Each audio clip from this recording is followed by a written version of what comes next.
রাজশাহীর উপর দিয়ে বয়ে যাচ্ছে তীব্র তাপপ্রবাহ, এতে অতিষ্ঠ জনজীবন।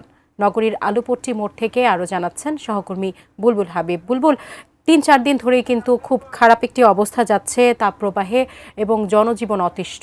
এ বিষয়টি নিয়ে আপনি কি জানাবেন? সেখানে কি অবস্থা আজকে এবং তাপমাত্রা কত ডিগ্রি সেলসিয়াস ওখানে? সাজিয়া, রাজশাহীর উপর দিয়ে যেহেতু তীব্র তাপপ্রবাহ প্রবাহিত হচ্ছে, 40 থেকে 41.9 ডিগ্রি সেলসিয়াসকে আসলে তীব্র তাপপ্রবাহ বলা হয়। গতকাল সর্বোচ্চ তাপমাত্রা রেকর্ড করা হয়েছিল 40.7 ডিগ্রি সেলসিয়াস।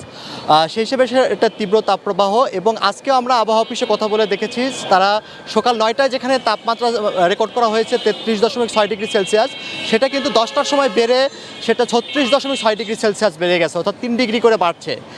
এই এখনই মানে আমরা যে অনুভূত হচ্ছে সেটা আসলে তীব্র তাপপ্রবাহ অনুভূত হচ্ছে এবং মাথার উপরে গনগনে উত্তপ্ত অবস্থা কিন্তু, এবং মাটি থেকেও কিন্তু পিচঢালা পথ থেকেও কিন্তু আবার সেই তাপের উত্তাপটা এসে শরীরে লাগছে, অর্থাৎ শরীর জ্বলে যাচ্ছে কিন্তু এই গরমে। ঘরে বাহিরে আমরা দেখেছি যে মানুষজন রাস্তাঘাটে কিন্তু খুবই কম বের হচ্ছে। একদম একটা মানে অসহ্য বা অতৃষ্ট করার যে এক ধরনের গরম, সেই গরম কিন্তু আসলে অনুভূত হচ্ছে এবং জনজীবনে কিন্তু ব্যাপক প্রভাব পড়েছে। বিশেষ করে শ্রমজীবী বা দরিদ্র মানুষ তারা